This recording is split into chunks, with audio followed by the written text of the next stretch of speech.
Bom dia. Enfim, com alguns minutos de atraso, vamos começar a sessão.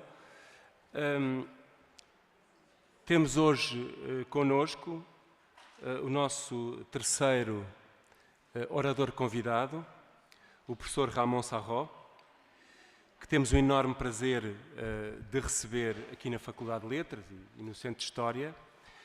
O professor Ramon Sarro é professor associado de Antropologia Social de África e diretor dos estudos graduados da Universidade de Oxford, é fellow do St. Anthony College. Fez o doutoramento em 1999, a agregação em 2010. Estudou Antropologia no University College London e trabalhou lá e também na London School of Economics, antes de ser o Ioannis Pritchard Junior Research Fellow no Colégio de St. Anne entre 2000 e 2002. Depois, entre 2002 e 2012, foi investigador sénior do ICS, do Instituto de Ciências Sociais da Universidade de Lisboa, e também professor de Antropologia no Departamento de Humanidades da Universidade Pompeu Fabra de Barcelona. Enfim, o currículo do professor Ramon Sarro é extenso. E eu tenho aqui duas páginas e meia e eu vou tentar poupar algum deste tempo que nós queremos ouvi-lo.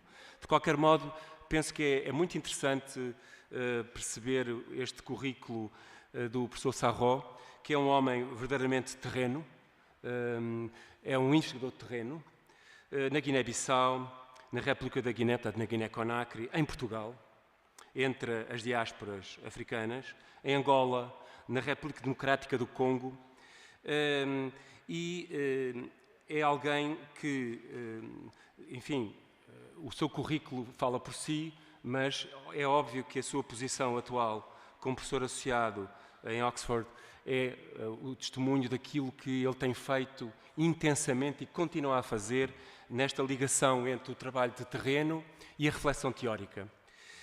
Eu falo apenas aqui de algumas obras, refiro algumas obras, é autor de uma obra premiada, The Politics of Religious Change on the Upper Guinea Coast, Iconoclasm Done and Undone, publicado em 2009, foi coeditor com Pedroso Lima de Terrenos Metropolitanos, Desafios Metodológicos, em 2007, com David Berliner, uma obra, aliás, que nós utilizamos largamente aqui na Faculdade, nos estudos das religiões africanas, Learning Religion, Anthropological Approaches, publicado pela Berghahn em 2007, e com Blanhas, que nós também conhecemos bem, e Balkanol, a obra Atlantic Perspectives, Places, Memories and Spirits, também da Berghahn, em 2020. Enfim, tem dirigido vários projetos de investigação internacionais, um deles um projeto europeu do programa North Face, Recognizing Christianity. Eu vou tentar traduzir em português, parece mais interessante e funcional. Reconhecendo o cristianismo, de que maneira é que os migrantes africanos redefinem a sua herança religiosa europeia, redefinem a herança religiosa europeia em 2007 e 2010. Também um programa Correntes de Fé, Lugares de Memória, também um projeto europeu, entre 2013 e 2016, em que, mais uma vez, voltou ao terreno, foram mais 9 meses de terreno em Angola, e em 2010, com o Simon Coleman, criou uma revista que é, de facto, uma revista que se tornou rapidamente uma referência, Religion and Society Advances in Research, publicada pela Berghahn. No fundo, o professor Ramon Sarro tem estudado sobre o que ele designa por dimensões religiosas e políticas da mudança social em África e na diáspora, tal como, e aqui eu diria que esta é uma dimensão dentro deste campo mais vasto, as manifestações da imaginação profética e também a questão da cultura material com a questão do iconoclasmo, que é bastante interessante.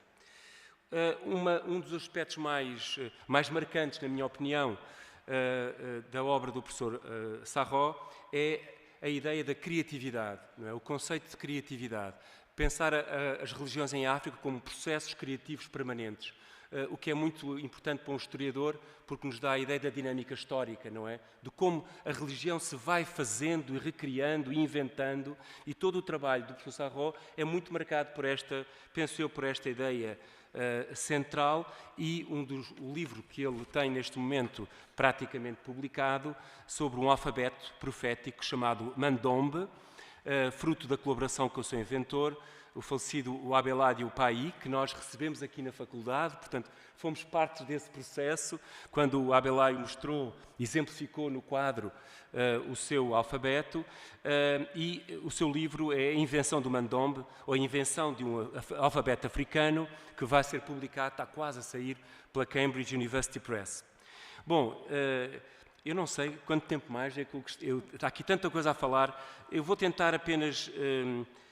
portanto, há outros, obviamente, eu penso que se consultarem, de facto, o site do professor Sarro na Universidade de Oxford, vão encontrar muitas referências aos seus programas de investigação, que são programas também muito ligados aos desafios africanos atuais, muito ligados a este trabalho académico que, como nós gostamos, de facto, e apreciamos muito, que procura interpretar as tensões e os desafios que se vão colocando às sociedades africanas atualmente. E, portanto, tem projetos de investigação muito interessantes relacionados, por exemplo, com a questão do alumínio, da mineração do alumínio e o mangal, e eu diria que o mangal é também uma palavra-chave do seu currículo, não é? O mangal dos cultivadores de arroz, e o seu trabalho é muito marcante junto das comunidades falantes de Baga, na Guiné-Conakry. Para terminar, porque já me estendi muito, tinha muita coisa a falar, desafios a ver um filme espetacular, aquele pensou em conjunto com a nossa querida colega Marina Temudo, Chasing Shadows, Revitalization of Prophetic Movement in Guiné-Bissau. É um filme que foi realizado por Roger Canals, da Universidade de Barcelona, e de facto ele está, felizmente, está em acesso aberto e é realmente um trabalho excepcional.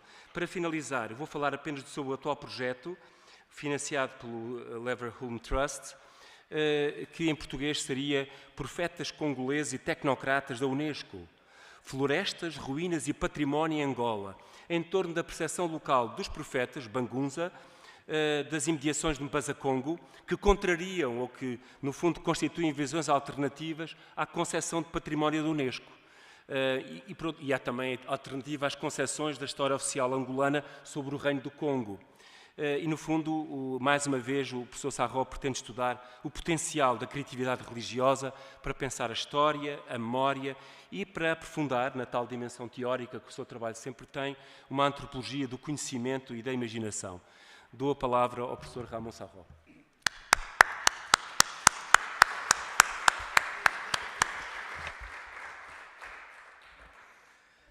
Pronto, se tivessem algumas questões, eu ficaria contente de moderar este debate que podia dar pé a este excelente sumário do meu trabalho, e fico muito obrigado pelo trabalho do Zé a debruçar os documentos para elaborar esta narrativa. Muito obrigado. Mas pronto, eu também vou apresentar. De facto, o que eu queria era para já, antes de começar, queria agradecer muitíssimo a grande honra que me foi feita há já vários anos de me convidarem ao Congresso, quando o Congresso devia ter acontecido há já uns anos. Realmente achei que era um honor desmerecido. Fiquei muito grato ao Zé e ao Carlos e à Eugénia e outros organizadores. E também queria, desde já, agradecer imensamente a paciência que tiveram comigo nestes últimos meses, em que eu estava cheio de trabalhos em Inglaterra e não conseguia nem sequer responder e-mails que não tivessem a ver com problemas de alunos, que são muitos. Portanto, obrigado e parabéns, porque realmente o Congresso é um sucesso. E depois queria hoje partilhar umas reflexões precisamente ao fio do que o colega Zé estava a ressaltar do meu trabalho, que é o facto de tentar sempre combinar terreno pessoal, uma implicação no terreno, com reflexões teóricas e fazer aquilo que todos os cientistas sociais, e especialmente os antropólogos, devíamos fazer, mas nunca sabemos exatamente como o fazer, que é o trabalho comparativo. Eu estou sinto-me muito mais confortável quando faço a etnografia do segundo baobá para a esquerda, não é? E deixo que o meu colega faça a etnografia do terceiro baobá para a direita. E os antropólogos podemos ser muito chatos nessa especificidade do terreno. O que me tem ensinado, o grande privilégio que tive na minha carreira de poder fazer terrenos em vários países e em vários contextos, em África e aqui na diáspora, em Portugal. Ainda hoje de manhã estive a falar ao telefone com os meus amigos da igreja quimbanguista, que vou ir visitar neste domingo, precisamente. E o que esta experiência me tem demonstrado é que é possível comparar, que é útil comparar e que é enriquecedor comparar na primeira pessoa, não só comparar o terreno do investigador com as coisas que leu ou que lhe explicam os seus colegas, mas também comparar a sua própria experiência de terreno. Portanto, hoje vou avançar um pouquinho neste terreno, que é mais aventureiro da etnografia do segundo baobá para a esquerda, mas acho que a efeitos de uma keynote, onde o que se espera é gerar um debate que possa ser útil a todos nós e também a mim, em primeiríssimo lugar, acho que seria mais conveniente. Vou começar com umas reflexões sobre a imaginação. Há um escritor sul-africano, William Plomer, que tem uma frase muito sugestiva, que diz que a capacidade do pensador criativo é fazer associações e conexões de coisas que parecem estar desconectadas entre si. O artista é aquele que faz a conexão do que aparentemente é desconexo. Esta é uma ideia que o William Plomer expressa de uma forma particularmente bonita, mas de facto é um dos vetores estruturantes de qualquer teoria de criatividade, seja criatividade poética, criatividade religiosa, criatividade artística ou até criatividade científica. Mas eu queria precisamente combinar esta ideia da conectividade com o conceito de imaginação. E vou definir a imaginação de uma forma... agora já aparece aqui o meu texto. Vou definir a imaginação como a capacidade, a faculdade humana que consiste em criar na mente cenários possíveis. É uma capacidade cognitiva que eu julgo ser universal. Embora, obviamente, em cada cultura vai adoptar aspectos diferentes. Uma ciência da imaginação deveria ser uma ciência do possível. A imaginação tem acompanhado a minha disciplina, a antropologia, desde as origens da ciência antropológica. Um dos livros mais fundacionais, que aliás estamos a celebrar neste momento o centenário, é o livro do Malinowski, Os Argonautas do Pacífico Ocidental, uma monografia muito conhecida, que começa convidando ao leitor a imaginar-se no lugar do etnógrafo. Começa dizendo, imagine yourself on a beach, imagina-te numa ilha com todas as coisas lá abandonadas, como eu me encontrei. Não era exatamente turismo, mas a imaginação pode também ser criativa. E, de facto, quando nós lemos trabalhos antropológicos, estamos a utilizar a etnografia, na imaginação. Estamos a projetar-nos naquele mundo que o antropólogo, o etnógrafo ou a etnógrafa viveu e que nos quer transmitir. Mas é um mundo de coisas que estão lá, em três dimensões, coisas que estão a mão, coisas que podemos agarrar, pessoas a quem podemos dar a mão, a quem podemos abraçar. Há um calor humano na experiência etnográfica que muitas vezes perde-se na transcrição em livro. Aliás, as etnografias são particularmente secas, no sentido inglês de dry, mas também porque são uma seca muitas vezes, não é? Os antropólogos deveríamos talvez encontrar formas mais criativas também de partilhar a nossa experiência e de transmitir o calor humano que vivimos nos contextos em que fizemos a nossa relação, a nossa investigação. Eu falei das mãos aqui e queria... Desculpa, não sei como se faz o... ok. Falei das mãos e é porque o simbolismo da mão, de agarrar as coisas, de shake hands, de dar-se a mão, para mim é muito importante e de facto foi muito marcante. Quando eu fazia o terreno com os vagas que o Zé evocou, nos anos 90, era precisamente nos anos em que havia a guerra civil na Serra Leoa e na Libéria. E para mim era um contraste muito forte, porque os vagas, os meus interlocutores vagas, falavam muito das mãos. Por exemplo, a relação de uma linhagem com outra se expressava em termos de dar a mão. Não? Esta linhagem, este grupo de pessoas, deu a mão a este outro grupo de pessoas. Foram eles incorporados à comunidade graças a eles.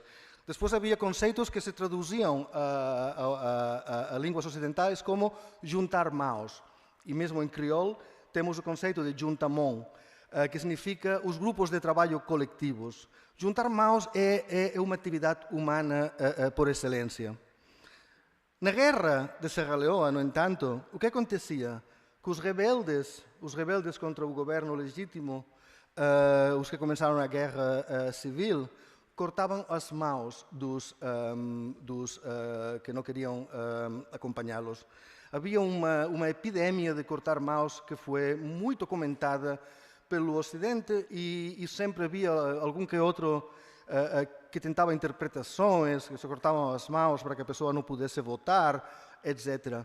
Mas, de facto, seja o que seja a explicação que queremos dar, cortar mãos é o contrário de criar sociedade. Criar sociedade é... Eu vou utilizar a metáfora do tecido. E, aliás, fiquei muito grato à professora Conceição Neto, quando ela falou da esteira por oposição ao mosaico. Vou utilizar esta metáfora também, com o seu permisso, porque acho que liga muito com a minha particular forma de ver a sociedade como um tecido e a atividade humana como um tecer. Agora, se não tens manos, não teces. E se não tens manos, não trabalhas, não fazes juntamão. É a destruição da sociedade através da atomização. Tens indivíduos que são puramente individuais, não há individualização possível. E já que estou no tema das mãos, queria começar também por comentar este quadro famoso do Magritte, que é um artista que, para além de artista, era filósofo e tem escrito sobre a percepção, que são de uma grande profundidade filosófica, e que nos obriga sempre a pensar a relação entre o que vemos e o que pensamos. E tem este quadro famoso, comentado, entre outros, por Foucault, que dedicou um livro inteiro a este quadro. Eu não vou tentar aqui eclipsar o Foucault, mas chama-me muito a atenção que o quadro afirma o contrário do que vemos. Isto não é uma pipa, um cachimbo, desculpem. Mas, de facto, não é o contrário do que vemos, porque o que vemos não é um cachimbo, é um quadro. Portanto, é verdade que isto não é um cachimbo. Se fosse um cachimbo, poderíamos pegar nele e fumar.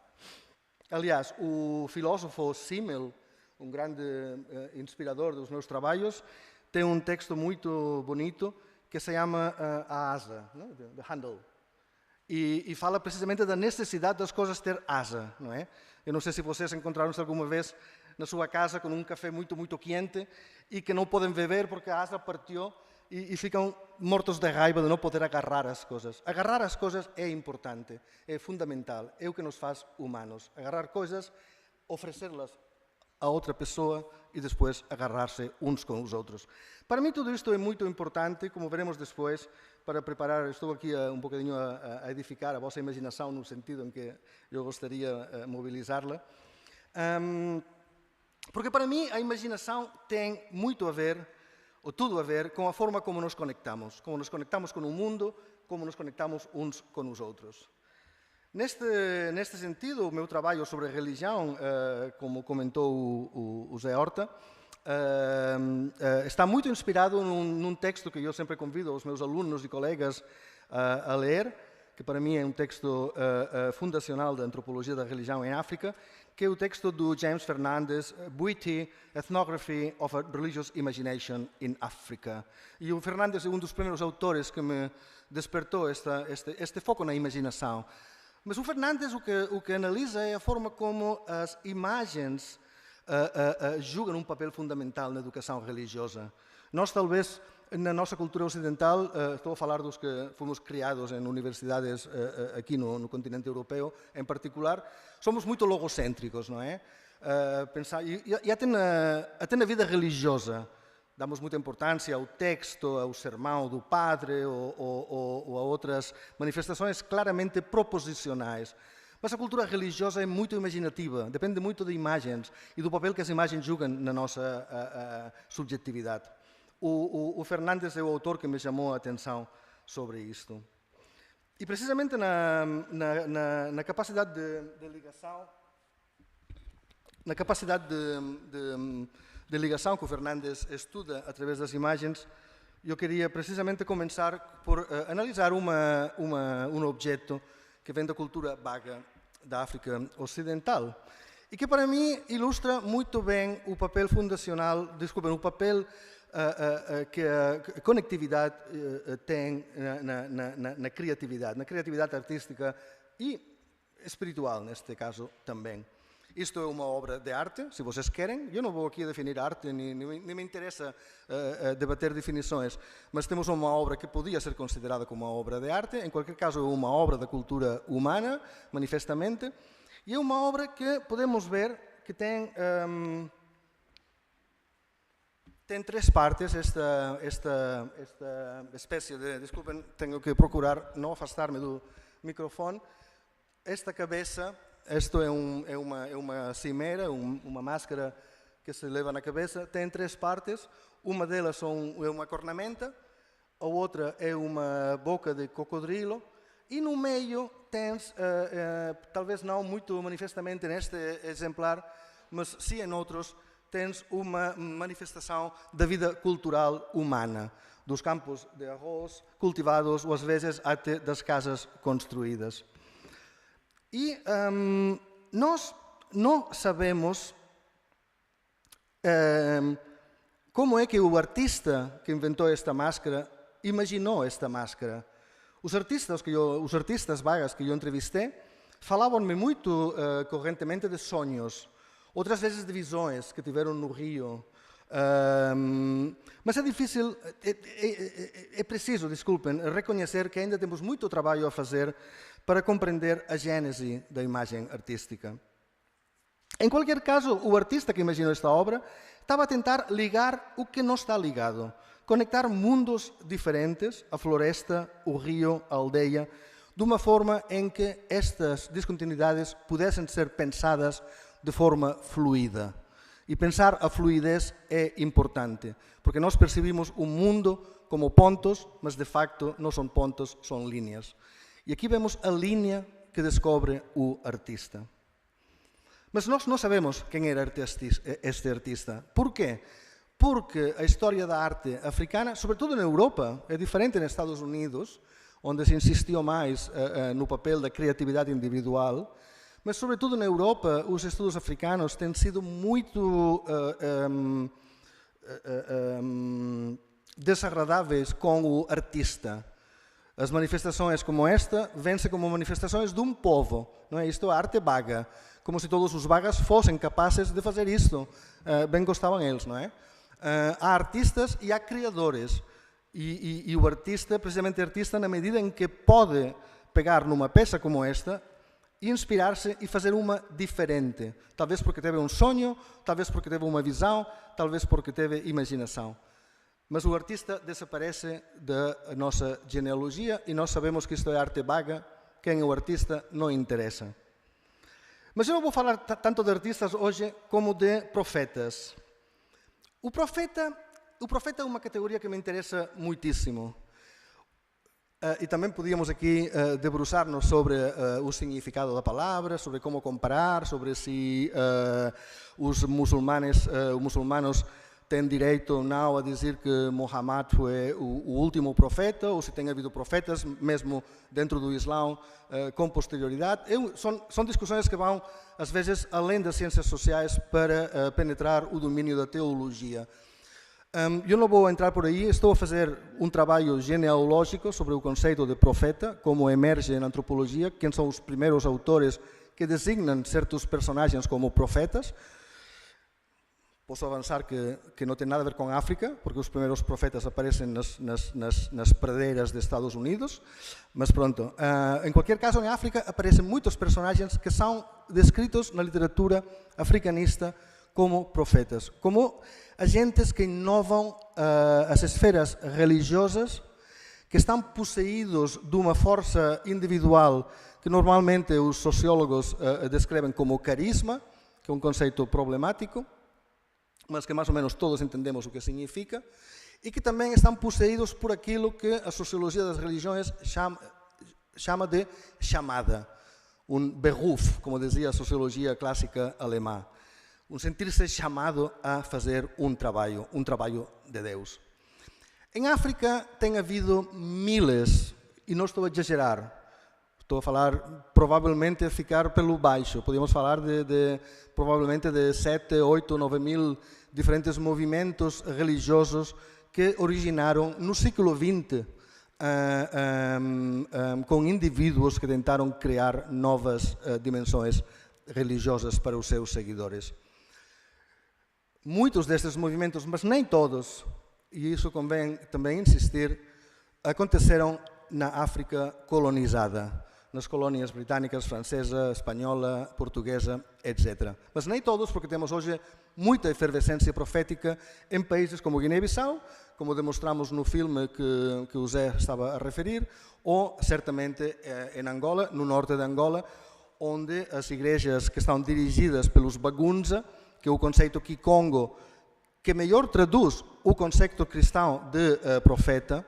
E estes bagunças são pessoas, nomeadamente homens ou mulheres jovens, que se sentem inspirados por alguma força sobrenatural, às vezes por um profeta que já morreu no século XX, outras vezes por Deus diretamente, outras vezes por um antepassado. E estes profetas continuam hoje numa Angola, que espero não equivocar-me, se podemos descrever como claramente pós-colonial. Portanto, temos que desvincular a colonização do estudo profético. Agora que está a surgir uma tendência nos estudos africanos a descolonizar, não é?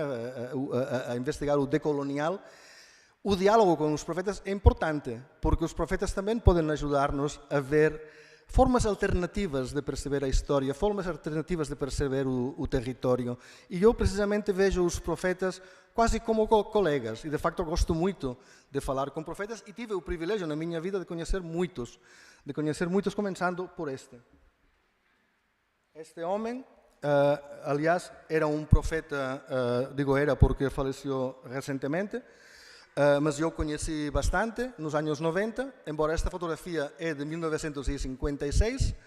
Ele, precisamente, era muçulmano, e é por isso que levanto a questão de até que ponto é legítimo falar dele como profeta.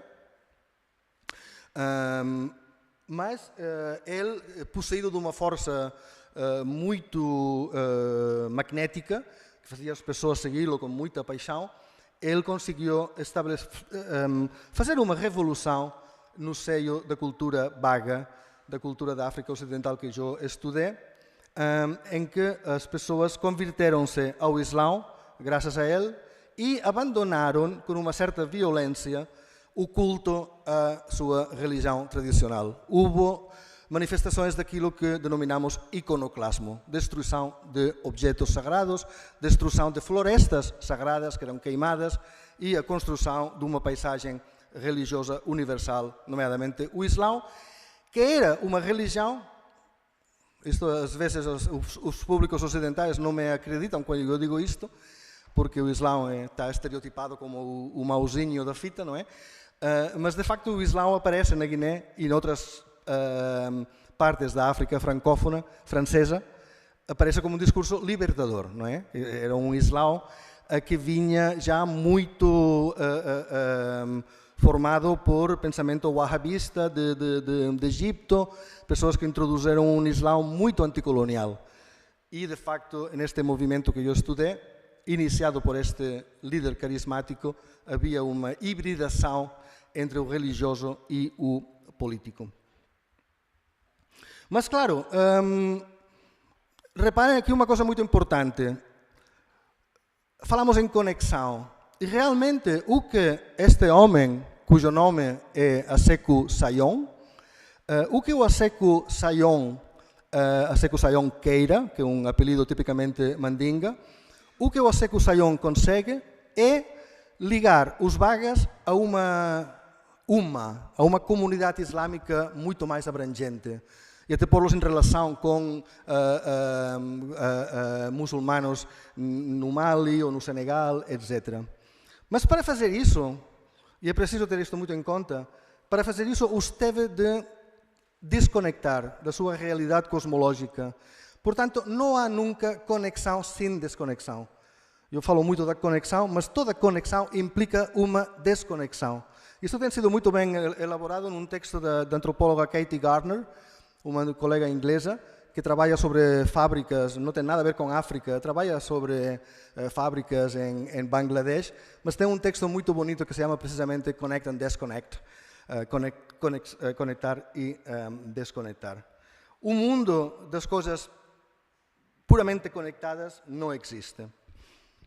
Qualquer conexão implica uma desconexão e só aqueles indivíduos que vivem num desordem cognitivo total e que podíamos considerar cronicamente como esquizofrénicos, vivem em mundos em que tudo está absolutamente conectado com tudo. Eu tenho muito interesse pela antropologia da loucura também, e eu vejo a loucura, como viam já os psiquiatras do século XIX, como um excesso de conectividade e de relação. Este precisamente é um caso muito interessante de Guiné-Bissau, em que este homem, que se chama Ngala, que significa Deus na língua balanta, ele cria um mundo, literalmente, porque cria materialmente um mundo, que é o mundo geral de Ngala, está aqui escrito em crioulo, vocês podem perceber. Aqui na foto tem a chave do mundo, que é um motivo que também encontrei em muitas pessoas em Angola. Muitas pessoas em Banza Congo que iam com algum pacote ou algum objeto e diziam: esta é a chave do mundo. Este motivo da chave do mundo aparece de uma forma transcultural. Mas este homem, Ngala, estas são as suas criações, que foram destruídas recentemente, porque o meu objetivo era fazer um filme sobre o mundo de Ngala. Quando fomos a Guiné, encontramos que o mundo de Ngala tinha sido violentamente destruído, porque toda produção de iconografia religiosa desperta inimigos, e tinha havido uma juventude, eu suspeito, desconfio que pentecostal, que foram a destruir todos estes objetos. Aqui vem precisamente um elemento muito importante da cultura religiosa da Guiné-Bissau e de outros países também, é a necessidade de juntar o cristianismo e o islão, que são duas culturas religiosas opostas, mas as pessoas gostariam que não estivessem tão opostas. E aparecem fenómenos sui generis de tentar encontrar soluções intermédias. E este homem era um caso, a case in point, como dizemos em inglês. Mas ele, sinceramente, de um ponto de vista de conversação, era uma pessoa muito difícil. Ele vivia fechado neste mundo em que tudo estava conectado, mas ele não conseguia conectar-se com as pessoas com quem vivia. Nem sequer trabalhava como curandeiro, nem fazia nenhum trabalho, as pessoas não tinham confiança em ele. O tema do mundo aparece também nos desenhos que que os membros de um grupo religioso que se chama Yang Yang, que significa as sombras, é por isso o título do filme Chasing Shadows, não é? Aparece constantemente esta necessidade de encontrar a conexão entre as coisas. E muito frequentemente encontramos uns motivos nos desenhos que eles fazem quando estão inspirados pela divindade ou pelos antepassados. Encontramos desenhos que têm a ver com várias temáticas. Aqui, por exemplo, isto parece uma teia de aranha, mas também parece o teto de uma casa típica balanta, parece um olho no centro do mundo. Aparecem vários temas, mas que sempre estão expressando este tecido, porque os tetos é uma coisa que tem que se tecer, não é? Obviamente o tema da conectividade aparece nos desenhos, até manifestações de profecia no sentido de antecipar um mundo melhor, em que as pessoas estão a ver-se como vivendo num mundo em que a segurança alimentar esteja mais garantida do que está hoje em dia na Guiné. Nós podemos caracterizar isto como, para falar em inglês, wishful thinking, não é? São pessoas a fazer desenhos, isto não tem implicação social, é puramente expressivo, não é instrumental. Mas isto não é verdade, isto é precisamente o meu campo de batalha. Eu acho que a oposição entre expressivo e instrumental está mal formulada. As culturas religiosas expressam muitas ideias, expressam sentimentos, mas também oferecem modelos para que outras pessoas possam atuar no mundo. E precisamente os profetas o que oferecem são modelos de sociabilidade e de sociedade que muitas pessoas depois vão querer aplicar. E aqui é onde uma coisa muito interessante que está a ser feita, mas que eu acho que ainda podia ser mais estudada, é a relação entre o profeta e o líder político. Por exemplo, nas lutas de libertação. Ou seja, por que consideramos o Simão Kimbangu do Congo um profeta, mas não o Lumumba ou o Kasavubu? Qual é a relação entre a visão profética e a ação política? Aqui, por exemplo, temos um desenho feito por um camponês que não tem nem sequer alfabetização, nem sequer fala português, nem sequer fala crioulo. Portanto, precisamos de um tradutor para falar com ele, que está a imaginar um mundo onde as crianças balantas, que é uma etnia que tem sido bastante afastada do espaço público, sobretudo na década dos 80, irão à escola. É o sonho da escolarização, que é um sonho que eu acho que é muito legítimo, não é? E aqui temos uma fotografia feita 30 anos mais tarde, em que as crianças da aldeia estão a ser autoescolarizadas. Aqui temos um miúdo com uma camisola do Barça, como tem que ser, e que foi à escola e está a ensinar aos miúdos da aldeia a escrever e a ler. Mas esta foi uma visão que os profetas já tiveram nos anos 80. Pronto, para falar em escrever e ler, aqui temos outro exemplo, e aqui vou passar agora a comparação entre a África Ocidental e a África Central. Este é o caso que eu mais gosto, é a minha paixão, é o estudo do quimbanguismo. O quimbanguismo é uma manifestação religiosa que surge em 1921. Reparem que há um bocado eu falei de 1922, quando nasce a antropologia. A antropologia e o profetismo nascem no mesmo momento, não é? E é muitíssimo interessante porque uma das frases que diz o Kimbangu em 1921, quando é apressado pelos políticos belgas, e aliás, o colonialista sempre teve medo ao profeta, sempre. Mesmo que o profeta tivesse o discurso mais pacifista que possam imaginar, o que era o caso de muitos movimentos proféticos, o político vai ter medo daquele indivíduo, homem ou mulher, que é capaz de mobilizar milhares de pessoas e de os fazer avançar à frente para um caminho de dignidade humana e de libertação dos espíritos, que é o que é o profeta, não é? E precisamente o outro dia estávamos a falar dos mapas e dos territórios com a professora Conceição, e eu acho que precisamente o profeta, e isto é uma ideia que o James Scott explica muito bem no seu livro The Art of Not Being Governed, quando ele fala de Prophets of Renewal, na zona de Ásia, onde ele trabalha, e precisamente como o profeta consegue ajudar as pessoas a romper essas barreiras étnicas, ou esses mapas tribais que a Conceição também descreveu há 2 dias atrás. Os indivíduos, como ela muito bem explicou, a sua agency, como dizemos em inglês, a sua agencialidade vai em contra, mas o profeta é que os anima muitas vezes a serem transgressores. O profeta é um transgressor. Eu utilizo muito um conceito de um dos meus filósofos preferidos, que é o Albert Camus, que tem aquele conceito no seu livro, para mim, mais importante, que é L'homme révolté, o homem rebelde, e tem esse conceito de rebelde metafísico.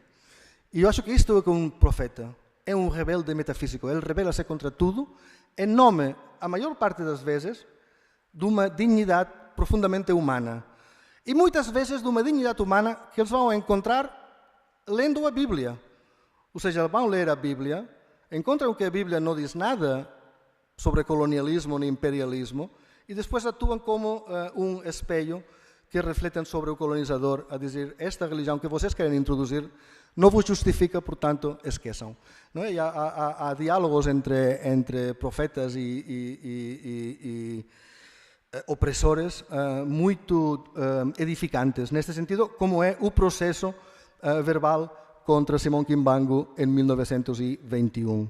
Portanto, Kimbangu é um destes profetas, um destes rebeldes metafísicos, que é tão incrível, inacreditavelmente transgressor, que ele pronuncia a frase que hoje mais dores de cabeça nos dá aos historiadores, antropólogos, teólogos e amigos de africanos em geral, que os africanos, os negros, serão brancos, os brancos serão negros.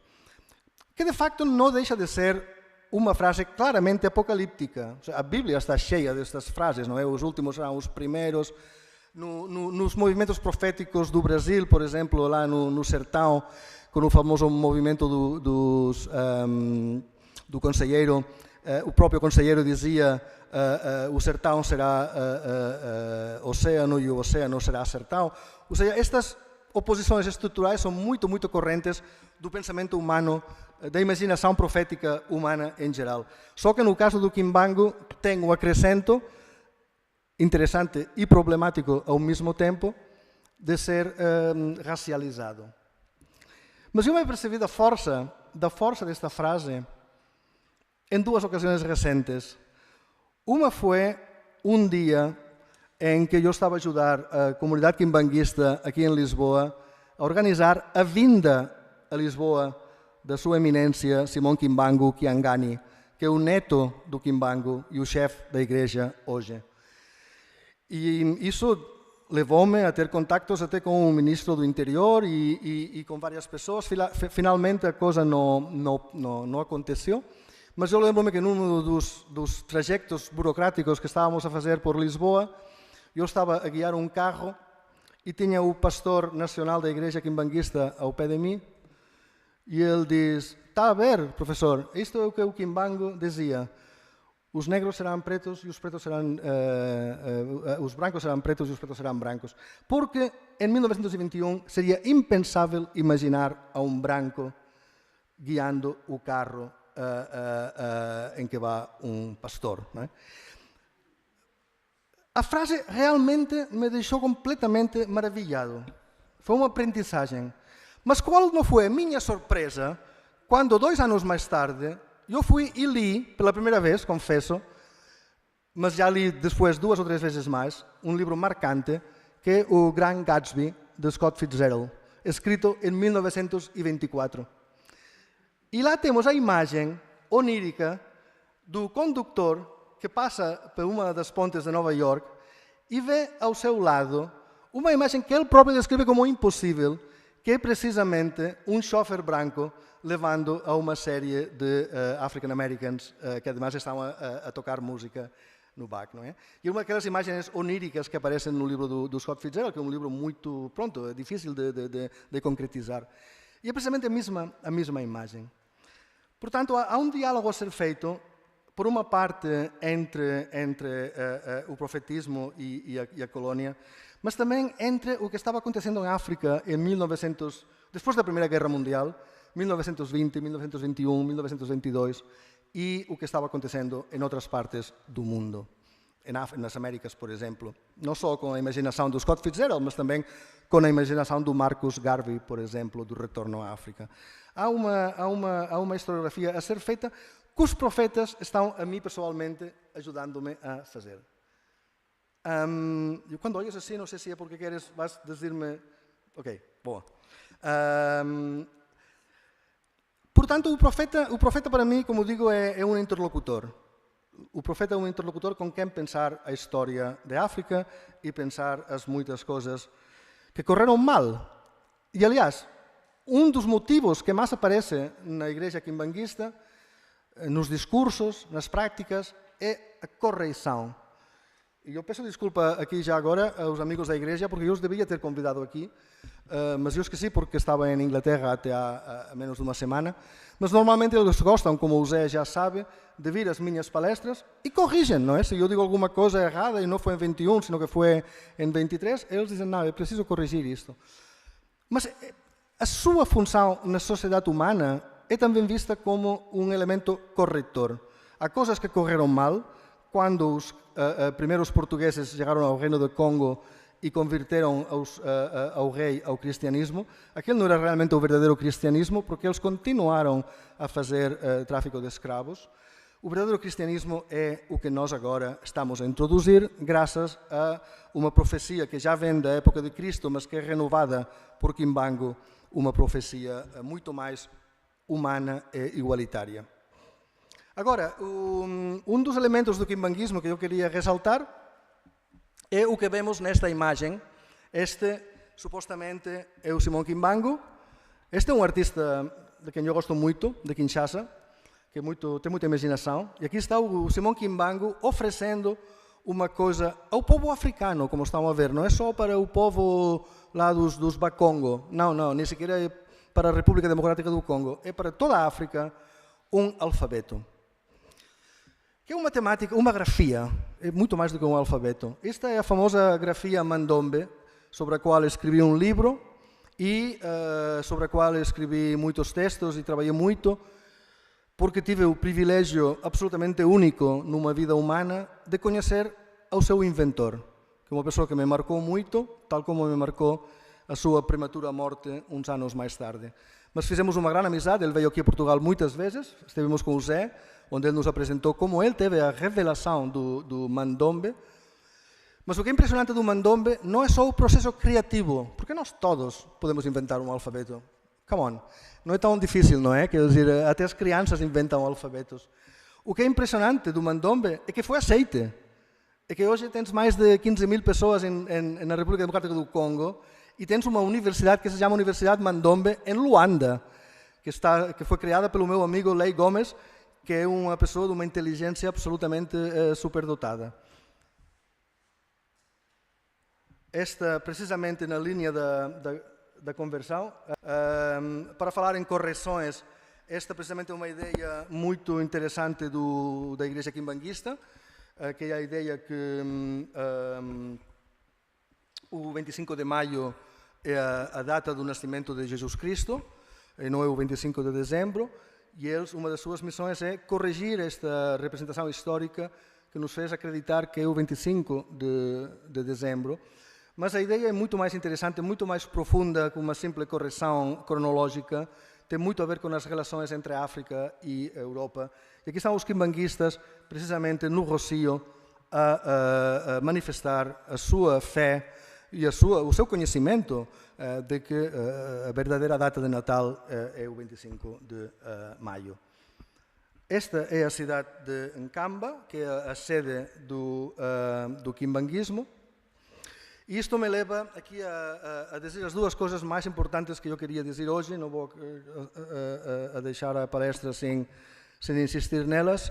E é que a profecia, a cultura profética, a imaginação profética tem duas dimensões claramente diferenciáveis a nível analítico, embora depois elas misturam-se. Uma é o tempo e outra é o espaço. O tempo e a profecia estão muito ligadas até no linguagem popular, quando nós pensamos que o profeta é aquele que anuncia o futuro, não é? Como se um profeta fosse alguém que vai nos poder dizer quais são os números da loteria que vão sair no próximo sábado. E esta é uma ideia muito popular de profeta que, de facto, desvirtua o trabalho dos profetas. Um profeta não prediz o futuro, porque as pessoas que vivem numa sociedade que funciona não precisam de ter o futuro pré-definido. Tu não precisas explicar a um balanta da Guiné-Bissau que se planta esta semente agora, daqui a 6 meses vai ter arroz. Quando as coisas funcionam e as estruturas do mundo estão em funcionamento, a predição não é necessária. É quando há crise que as coisas tornam-se descontroladas. E é por isso que é importante ligar o estudo da profecia ao estudo da crise. Esta ideia que o profeta é um anunciador de tempos futuros, de facto é muito criticada, até pelo famoso Neher, um historiador da cultura judaica, que escreveu um livro muito famoso que se chamou L'essence du profétisme, a essência do profetismo. E depois modificou o título, já na segunda edição já não era a essência, porque ele mesmo sabia que não podemos encontrar a essência. Porque há pessoas que chamamos profetas na Bíblia e em outras partes do mundo, mas não há nada realmente que os unifique, é a nossa percepção o que os unifica. Mas nesse livro ele diz, os profetas não predizem, não anunciam, eles denunciam. E isto é o que eu queria realmente salientar. O profeta como denunciador, o profeta como pessoa que é capaz de dizer aqui estamos em crise e a crise é por isto, por aquilo outro. E muitas vezes, nem sempre, mas muitas vezes a crise é produzida por nós próprios. Aliás, o profeta é muitas vezes muito bom a fazer uma transferência de uma cultura do blame a uma cultura do guilt, não é? A deixar de acusar os outros para começar a ver o que estamos a fazer mal nós outros também. Por que não trabalhamos mais? Por que estamos sempre a acusar-nos de ser maus, de não ser bons vizinhos? Vamos construir uma coisa positiva. Portanto, mas o tempo é muito importante para mim, não só porque quero desvirtuar a ideia de que o profeta seja um anunciador, mas também porque interessa-me muito ver como o profeta nos ajuda a ver como as culturas se conectam com os seus passados ancestrais. Que, aliás, foi a mensagem de um dos livros fundacionais do estudo profético, que é o livro do Balandier, a Sociologie Nouvelle de l'Afrique Noire. E o Balandier, o livro foi visto como um estudo de movimentos messiânicos, proféticos. E o Balandier dizia, e dizia-me a mim, porque eu tive o privilégio de conhecer bastantes vezes, e ele dizia, não, o meu objetivo era ver como estes profetas Congo estão a recriar o reino do Congo. Não é o trabalho do futuro, é o trabalho do passado que me interessa. Portanto, o tema do tempo, e eu hoje em dia queria fazer aqui uma crítica aos meus colegas antropólogos. Eu, como sou antropólogo, posso permitir-me os criticar, não é? Eu não critico historiadores, mas os antropólogos sim. E hoje em dia queria chamar a atenção ao facto que estamos demasiado obsessionados com o tema do futuro. Ou seja, todos os meus alunos, qual é a tua metodologia? Vou sentar-me com as pessoas, com as raparigas pentecostais ou muçulmanas, para que me expliquem como imaginam o seu futuro. E estamos a fazer o contrário do que fazíamos há 30 anos atrás, quando só queríamos encontrar os velhotes da aldeia e falar sobre a história passada. E o futuro não interessa e a juventude não interessa. Não, a antropologia é o estudo das interações humanas. As pessoas sejam novas ou velhas, que tenham ideia sobre o passado, que tenham ideia sobre o futuro, é secundário. O que temos de ver é a interação agora, no presente. É o presente que interessa. E é no presente que convém focalizar. Os movimentos proféticos, muitas vezes, por exemplo, inovando cânticas religiosas que falam do retorno do reino ou do retorno dos antepassados, eles criam realmente uma esperança, uma chamada esperança messiânica. Mas a esperança não é a espera. As pessoas não se sentam a esperar. A esperança é uma coisa que dá força para sobreviver o presente. É o agora o que interessa.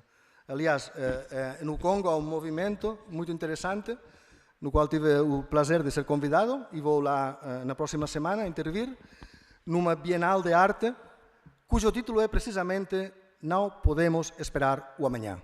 Vamos a focalizar no que deve ser feito agora. Vou acabar com isto.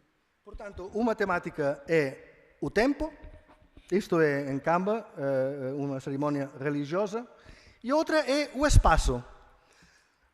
E o profeta, precisamente, eu falei dos mapas.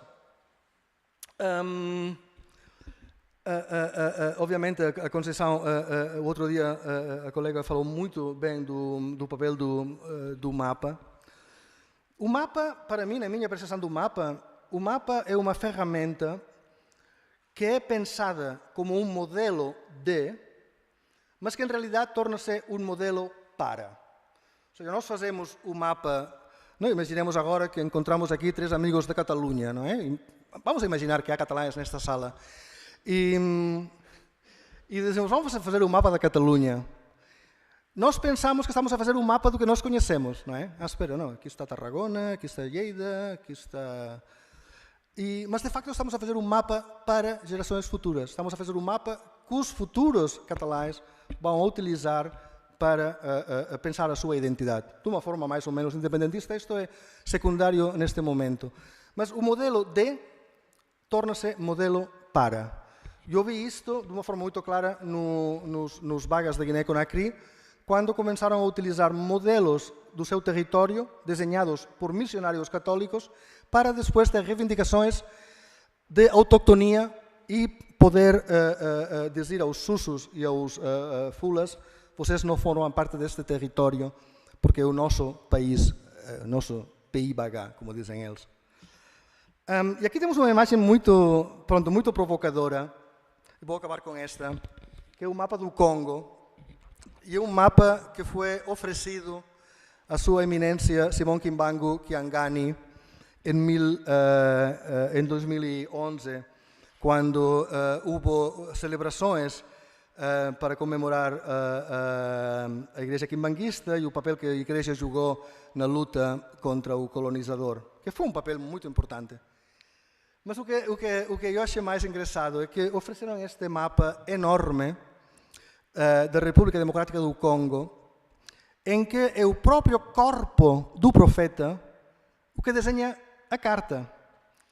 É o percurso que fez Kimbangu, desde que foi aprisionado em Kamba até o seu aprisionamento em Elizabethville, onde esteve 30 anos em prisão, até que morreu no 51, portanto, do 21 a 51 esteve aqui na prisão, e depois, quando morreu, uns anos mais tarde, o seu corpo foi levado de volta à sua aldeia natal. Mas é o corpo vivo e o corpo morto que definem o território nacional. O mais importante que queria ressaltar é que os membros do partido e do governo que ofereceram este mapa estavam a ser muito ingênuos. Porque o que eles não sabem é que o profeta é, por excelência, um rebelde metafísico. E precisamente no mesmo momento em que esta carta estava a ser desenhada e os quimbanguistas eram lembrados que o seu território é este território, que não tem nada a ver com este território daqui, que nem sequer tem nome, porque este país não se chama Legends, chama-se Angola.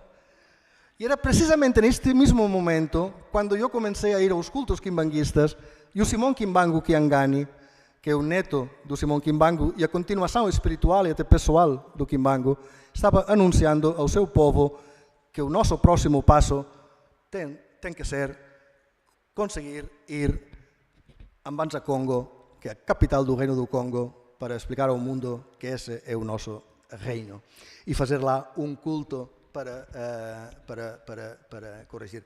E lá começou um processo muito complicado de negociações entre a Igreja e as autoridades em Angola para permitirem uma peregrinagem a Mbanza Congo, que por enquanto não ocorreu. Mas a Igreja Kimbanguista está muito está como diríamos, a capitalizar muito simbolicamente na ideia de Mbanza Congo, do Reino do Congo, e na ideia de que a fronteira colonial deveria ser secundária, deveria ser ignorada, como, para utilizar, no sentido muito literal, o conceito que foi introduzido aqui. Mas é um processo problemático, mas que mostra a importância do que eu denomino o espaço remoto. O espaço remoto, o lugar remoto, é um lugar que não é sensorial, é um lugar que é só imaginado. É o espaço que nós imaginamos como sendo possível, como sendo desejável, mas que é diferente do espaço que nós percebimos sensorialmente. E nós todos vivimos, não sei se algum de vocês leu o famoso romance do Marcel Proust, A la recherche du temps perdu, onde o Proust começa precisamente a imaginar aqueles lugares lá no norte da costa normanda, e imagina os lugares, e depois finalmente vai aos lugares, e os lugares não são aquilo que ele tinha imaginado. Os Bakongo da República Democrática do Congo estão a imaginar uma Mbanza Congo, mas eles não estão a viver na Mbanza Congo. Estão a imaginar o Reino de Congo, mas eles não estão a viver no Reino de Congo. Mas precisamente o profeta é o que mobiliza esta negociação entre a imaginação e a percepção. Pronto, vou acabar simplesmente com só mais duas imagens. Esta foi a primeira vez que eu ouvi falar do Mandombe, em Luanda. Este é o meu amigo Lei Gomes, que agora dirige a Universidade Mandombe. Aqui temos precisamente o problema, não é? Que todas as línguas, todos os alfabetos podem falar de Deus utilizando uma grafia determinada, mas os Bakongo precisam de alfabeto romano para escrever em Nzambi. Mas já não mais, porque agora podem escrever em Nzambi em Mandombe, como vem aqui. O Mandombe que apareceu num muro de pedras. Este é o Abelagio, quando veio aqui, em Lisboa, a explicar como inventou o Mandombe, a partir de uma revelação inicial. Esta é uma obra de arte Mandombe, que precisamente é muito profética, na medida em que está a conectar espaços, histórias, tempos e lugares. Temos aqui a escrita Mandombe, que diz África desperta. Temos a escravatura, temos a história da África e temos os símbolos do Mandombe que vão a trazer uma vida mais digna. E esta é a minha obra preferida e a minha homenagem ao Atulunda, que é um artista, acabo aqui. Precisamente na próxima semana vou discutir este trabalho lá na Bienal de Kinshasa. É um trabalho que se chama Kimbongila. Se vocês falam Kikongo, sabem que Kimbongila é o turbilhão de vento.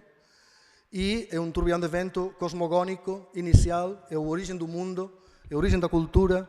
E temos aqui o turbilhão originário que está a trazer, entre outras coisas, o Mandombe, a escrita profética que vai criar um mundo melhor. E esperando que assim seja, acabo aqui. Obrigado.